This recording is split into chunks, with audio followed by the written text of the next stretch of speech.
श्री स्वामी समर्थ। तुम्हा सर्वांचं माझ्या चॅनलमध्ये मनापासून स्वागत आहे। तर बघा 14 तारखेला आहे मकर संक्रांती। या वर्षातील पहिला सण म्हणजे मकर संक्रांती। तर बघा या वर्षी मकर संक्रांती देवीने कोणत्या रंगाचे वस्त्र परिधान केलेले आहे, त्याचबरोबर कोणते शुभ रंग आहे, कोणता रंग आपल्याला वर्ज करायचा आहे हे सर्वांनाच आपल्याला माहिती आहे। याबद्दलची संपूर्ण माहिती सुद्धा आपल्या चॅनलवरती आलेली आहे।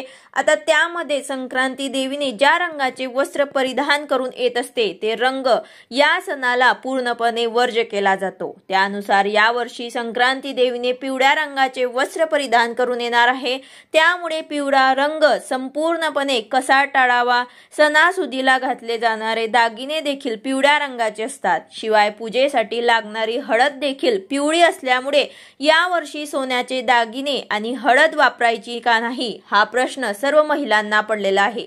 तर याबद्दलची संपूर्ण माहिती मी तुम्हाला आजच्या व्हिडिओमध्ये सांगणार आहे। व्हिडिओ पूर्ण बघा जेणेकरून तुम्हाला संपूर्ण माहिती मिळेल। जर तुम्ही चॅनलवर नवीन असाल तर चॅनलला सबस्क्राइब करायला मात्र विसरू नका आणि व्हिडिओला लाईक करायला मात्र विसरू नका। तर बघा यंदाची मकर संक्रांत ही पिवळ्या रंगावरती आलेली आहे। त्यामुळे या दिवशी पिवळा रंग आपल्याला वर्ज करायचा आहे। म्हणजेच काय तर पिवळ्या रंगाचा वापर आपल्याला या दिवशी चुकूनही करायचा नाही। मुळात पिवळा हा उत्सवाचा रंग आहे। अगदी संक्रांतीच्या हळदी कुंकवात देखील हा रंग येत असल्यामुळे यंदा हळद लावायची का नाही असा देखील प्रश्न सर्वांच्या मनामध्ये येत आहे। त्यामुळे आपल्याला पिवळ्या रंगाच्या कोणत्या वस्तू ज्या आहेत ते वर्ज करायचे आहे आणि कोणत्या वस्तू आपल्याला वापरायच्या आहे। तर बघा इंग्रजी नवीन वर्षात येणारा पहिला सण म्हणजे मकर संक्रांती आणि हिंदू पंचांगानुसार हा सण पौष महिन्यात साजरा केला जातो। पौष महिन्यात जेव्हा सूर्य मकर राशीत प्रवेश करतो तेव्हा मकर संक्रांतीचा सण साजरा केला जातो। या दिवशी देवी संक्रांतीला महत्त्व असते। देवी संक्रांती हे आई जगदंबेचे दुसरे रूप आहे। देवीने मकर संक्रांतीच्या दिवशी सक्रासूर नावाच्या राक्षसाचा वध केला होता। त्यामुळे या देवीला संक्रांती देवी असे म्हटले जाते। ही संक्रांती देवी मकर संक्रांतीच्या दिवशी दरवर्षी वेगवेगळ्या वाहनांवर बसून येत असते। तसेच या देवीच्या हातात वेगवेगळ्या प्रकारचे शस्त्र असतात।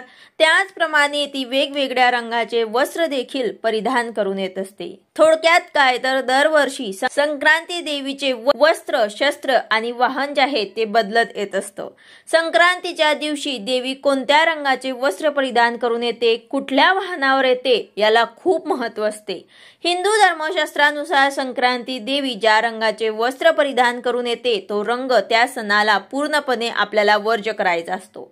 तर या वर्षी पिवळ्या रंगाचे वस्त्र आपल्याला परिधान करायचे नाही, कारण या वर्षी देवीने पिवळ्या रंगाचे वस्त्र परिधान केले आहे। त्यामुळे आपल्याला हा पूर्णपणे टाळायचा आहे। त्याचबरोबर आता यामध्ये मकर संक्रांतीला पिवळ्या रंगाची कोणती वस्तू सुद्धा आपल्याला वापरायची नाही। तर बघा मकर संक्रांत पिवळ्या रंगावर आली असल्यामुळे पिवळ्या रंगाचे वस्त्र तसेच साडी घालता येणार नाही। त्याऐवजी तुम्ही लाल, हिरवा, केशरी तसेच मकर संक्रांतीचा काळा रंगावर आधारित वस्त्र तसेच साडी परिधान आपण करू शकतात।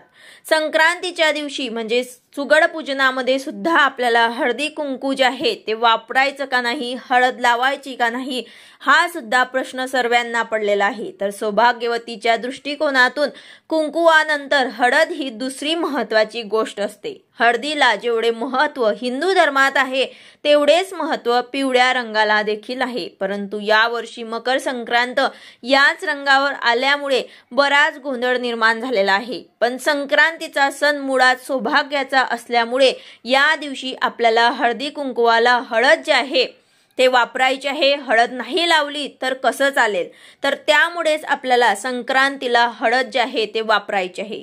त्याचबरोबर संक्रांतीला सोन्याचे दागिने आपण घालू शकतो का, तर बघा यावर्षी पिवळ्या रंगाच्या वस्तू निषिद्ध जरी असल्या तरी दागिने आपण घालू शकतो। सोन्याचे दागिने हे काही वस्त्र नाही, तो शृंगार असून मकर संक्रांतीला सौभाग्यवती स्त्रीने सोन्याचे दागिने जे आहे ते घालायचे आहे।